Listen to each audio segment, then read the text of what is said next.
भी बातचीत विफल रही।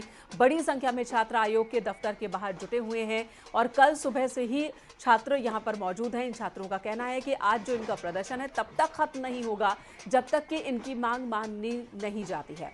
वन डे वन शिफ्ट में एग्जाम किए जाने की मांग कर रहे हैं। नॉर्मलाइजेशन प्रक्रिया खत्म किए जाने की मांग कर रहे हैं। इनका कहना है कि जब एग्जाम को लेकर के अधिसूचना आई थी तब ये रूल नहीं था, बाद में इस रूल को लागू किया गया। नॉर्मलाइजेशन की प्रक्रिया से उन छात्रों को नुकसान होगा, उनके साथ नाइंसाफी होगी जिन्होंने कठिन प्रश्नों का पत्र सॉल्व किया होगा। और ऐसे में इनकी डिमांड है कि एक दिन में एक शिफ्ट में आखिर परीक्षा क्यों नहीं करवाई जा सकती। इनका कहना है कि 75 जिलों में आप परीक्षा करा दीजिए, परीक्षा केंद्रों की कमी नहीं है। वहीं आयोग का कहना है कि छात्रों की डिमांड पर ही परीक्षा की शुचिता को देखते हुए हमने ये फैसला लिया और उन परीक्षा केंद्रों का ही चयन किया जहां पर गड़बड़ी की आशंका नहीं थी और इस वजह से 41 जिलों में ही परीक्षा केंद्र बनाए गए हैं ताकि वहां पर सुरक्षा पुख्ता तौर पर की जा सके। अलग अलग क्वेश्चन पेपर तैयार किए गए हैं ताकि 2 दिन में 2 अलग अलग शिफ्ट में एग्जाम करवाए जा सके और छात्रों को परेशान होने की जरूरत नहीं है, उन्हें किसी भ्रम में पड़ने की जरूरत नहीं है, चिंतित होने की जरूरत नहीं है। छात्रों के साथ कुछ भी गलत नहीं होगा, नाइंसाफी नहीं होगी, लेकिन छात्रों का कहना है कि ये पूरी की पूरी प्रक्रिया ही गलत है और नाइंसाफी वाली ही प्रक्रिया है। सर्वेश हमारे साथ इस वक्त प्रयागराज की सड़कों से जुड़ गए हैं जहां पर इन छात्रों का प्रदर्शन हो रहा है। सर्वेश, इस वक्त क्या स्थिति, क्योंकि कहा गया कि डीएम हो या बड़े अधिकारी हो सभी इनसे बातचीत करने के लिए पहुंचे थे लेकिन कोई बातचीत नहीं हो पाई है। बातचीत आकर कहां पर अटक रही है? क्या अपनी मांगों पर जो छात्र हैं वो अड़े हुए हैं?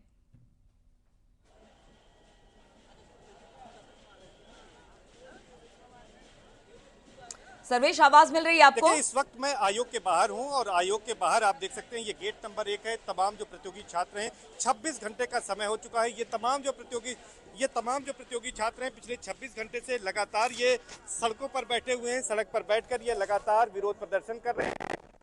साथ ही साथ यहाँ पर उनकी जो एक मांग है कि वन डे वन शिफ्ट में एग्जाम कराया जाए, नॉर्मलाइजेशन न हो, उसी की मांग कर रहे हैं। सामने देखिए गेट नंबर 2 के बाहर तमाम जो स्टूडेंट हैं वो लगातार यहाँ पर बोतल खाली जो है उसको पीट रहे हैं। इसके अलावा टीन की चद्दरें पीट रहे हैं, ड्रम बजा रहे हैं और लगातार इसी बात की नारेबाजी कर रहे हैं कि वन डे वन शिफ्ट में एग्जाम कराया जाए। हमारे साथ हमसे बातचीत कर लेते हैं और जानने की कोशिश करते हैं कि आखिर उनकी क्या मांग है। 26 घंटे का समय हो गया है, क्या मांग है आप लोगों की?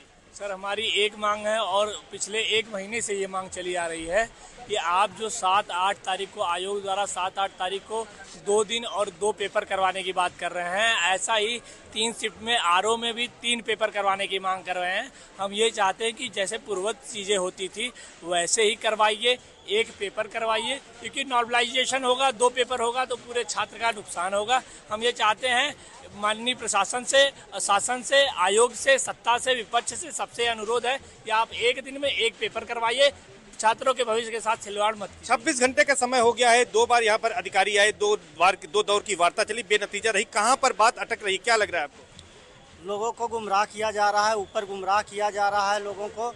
बात जो छात्रों की वन शिफ्ट वन एग्जाम, इसको लोग समझ नहीं रहे हैं, ऊपर तक बात नहीं पहुंच रही है। अड़ियल रुख अपनाए हुए हैं लोग, जैसे एक अपना हठधर्मिता अपनाए हुए तानाशाही करना चाह रहे हैं कि मैंने जो कह दिया वही सही है। लेकिन वन शिफ्ट वन एग्जाम जो है छात्रों के लिए बहुत ही आवश्यक है। कब तक आंदोलन चलेगा ये? सर, ये जब तक हम लोगों का निर्णय नहीं आ जाता है तब तक हम लोग यहाँ पे डटे रहेंगे।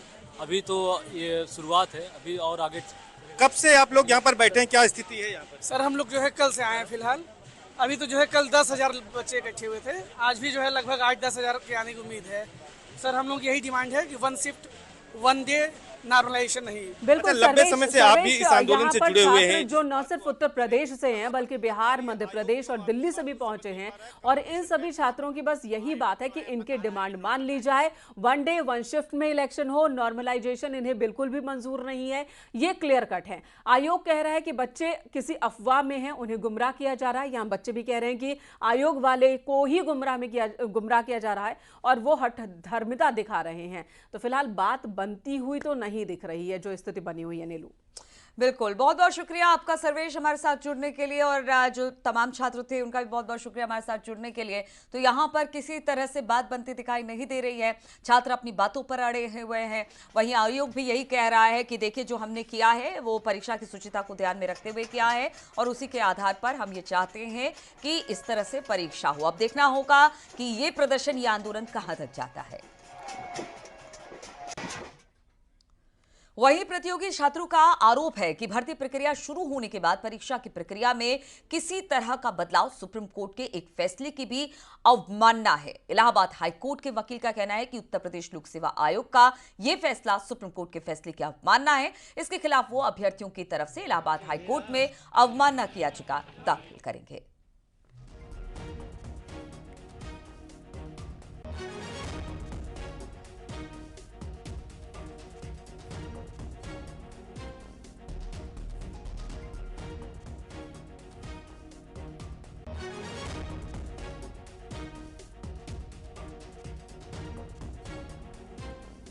बार बार ये बात कही जा रही है प्रतियोगी छात्रों की ओर से कि एक बार जब नोटिफिकेशन जारी हो जाता है उसके बाद कोई उसमें चेंज नहीं किया जा सकता है। ये भी वायलेशन है और इस सुप्रीम कोर्ट का ये कौन सा केस है और जिसके आधार पर आप लोग इसको दावा कर रहे हैं, और क्या नाम है आपका, पहले बता दें परिचय। जी, मेरा नाम सताक्षी सिंह है, एडवोकेट इलाहाबाद हाई कोर्ट। मैं आप लोगों के सामने ये जो ऑर्डर लेके आई हूँ, उस ऑर्डर का जो टाइटल है तेज प्रकाश पाठक बनाम राजस्थान हाई कोर्ट। तो ये एक स्टूडेंट का ही मामला था, ये एग्ज़ाम का ही मामला था। तो उसमें ये कहा गया है, सुप्रीम कोर्ट के एक, मैं शॉर्ट में बता रही हूँ, सुप्रीम कोर्ट के ऑर्डर में कहा गया है कि जजेस द्वारा कहा गया है कि किसी भी गेम में आप अचानक से कोई चेंजेस नहीं कर सकते हैं। या तो आप पहले नोटिफिकेशन के पहले आप अपना रूल बता दें ताकि बच्चे फॉर्म भरने से पहले या एग्ज़ाम की तैयारी करने से पहले ही वो प्रिपेयर हो जाएँ कि हमें क्या करना है क्या नहीं। उसके बाद अगर बच्चे एग्ज़ाम देने के लिए तैयार हो गए हैं, उसके बाद में आप बीच में आप कोई रूल लगाते हैं तो ये बच्चे मानने के लिए तैयार नहीं है, क्योंकि भाई उनकी ज़िंदगी का सवाल है, ये पूरी उम्र का सवाल है। अगर आप ये एग्ज़ाम करवाते हैं, मान लीजिए एग्ज़ाम करवाते हैं और बाद में कोई कानूनी प्रक्रिया के दौरान ये मामला फंस जाता है, तो उसके बाद जो बच्चों की ज़िंदगी है 10, 12, 13, 14 साल, तो ये क्या करेंगे उस बीच? या तो मतलब आपको लगता है कि अगर ये एग्जाम होता है तो इसका भी वायलेशन है और ये भी मामला कोर्ट जा सकता है? जी हाँ, मैं ये कह रही हूँ कि अगर ये एग्ज़ाम होता है तो ये कंटेम्प्ट ऑफ कोर्ट है। सुप्रीम कोर्ट की जो ऑर्डर है उसकी अवहेलना की जा रही है और इसके खिलाफ हम हाई कोर्ट में एक रिट पिटीशन डालेंगे।